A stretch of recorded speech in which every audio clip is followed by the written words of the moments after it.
Cuties, আসসালামু আলাইকুম। তোমরা সবাই কেমন আছো? হোপফুলি অনেক ভালো আছো। তো আজকে সকালবেলা আমি নুডলস রান্না করতেছিলাম, আর তখনই এসে আমার একটা স্পেশাল কাজিন। তো সেই স্পেশাল কাজিনকে দেখে তো আমি একদম সেরকম খুশি হয়ে গিয়েছি, প্লাস আমার বাড়ির সবাই খুশি হয়ে গিয়েছে। তো আসার সাথে আমার কাজিনের খিদে পেয়ে যায়, তাই ওকে খিচুড়ি রান্না করে খাওয়ানো হয়। আর আমার কাজিন অনেক মহা কাজ করেছে, করে নিজের হাতটাকে পুড়িয়ে দিয়েছে। তো তারপর রুমে নিয়ে আসা হলো, হাতে পেস্ট দেওয়া হলো, তারপর ওকে খাওয়ানো হলো ওয়াটারমেলন জুস।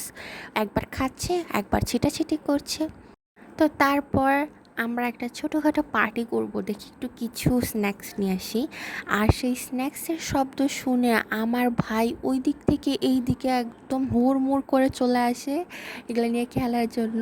তারপর ও একটু সন্ধ্যাবেলা কান্নাকাটি করছিল, তাই মরিচবাতি দিয়ে গান দিয়ে আমার বোন ওর সাথে খেলছিল, আমার মা খেলছিল।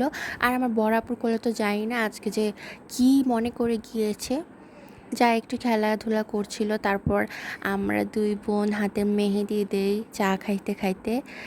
আসলে ওর মেহেদি দেওয়ার স্কিলটা অনেক ভালো, সবগুলো ডিজাইনে অনেক সুন্দর হয়েছিল আর অনেক নিখুঁত হয়েছিল। আমার অনেক ভালো লেগেছে।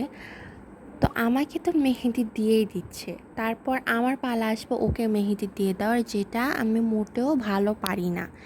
মানে তো বারবার ভাবতেছিলাম আর মনে করতেছিলাম কী যে হবে কী যে হবে। তো তারপর ভালোভাবে ওকে মেহেদি দিয়ে দিই। আর আমরা একটা রিলস বানাবো, তো সেই জন্য আমাদের লাগবে বোতল, গ্যাস লাইট, পিন। তো ওগুলো সব কিছু নিয়ে এসে ওকে দেই।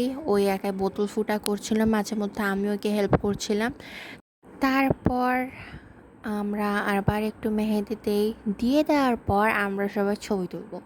তো ছবি তুলবো, তো সেই জন্য তো মেকআপ করতে হবে। আর মেকআপ করে দেওয়ার সব থেকে বিখ্যাত মানুষ হচ্ছে আমার মেজো বোন। তো আমার মেজো বোন দিয়ে দিচ্ছিল, আর চারিদিকে মেকআপ প্রোডাক্টস পরে এমন অবস্থা হয়েছিল।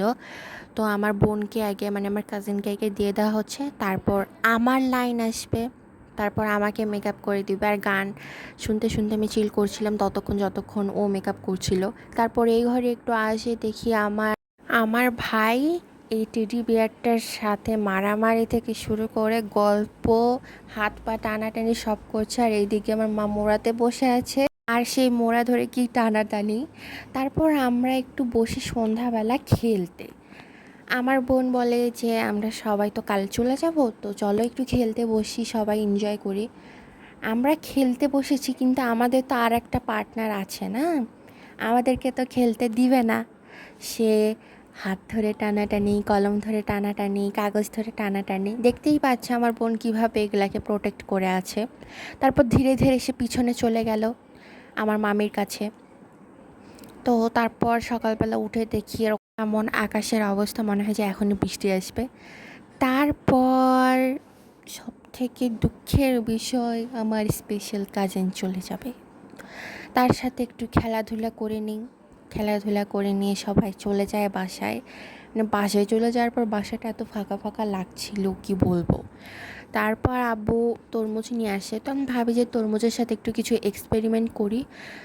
তো আমি ছোট্ট একটা পিস দিয়ে এক্সপেরিমেন্ট করি, দেখি যে অনেক ভালো হয় ডিজাইনটা, আর দেখতে অনেক সুন্দর লাগছিল। তো আজকের ভিডিওটা এখানেই শেষ করছি। সবাই ভালো থাকো আর সুস্থ থাকো। আল্লাহ হাফিজ কিউটিস।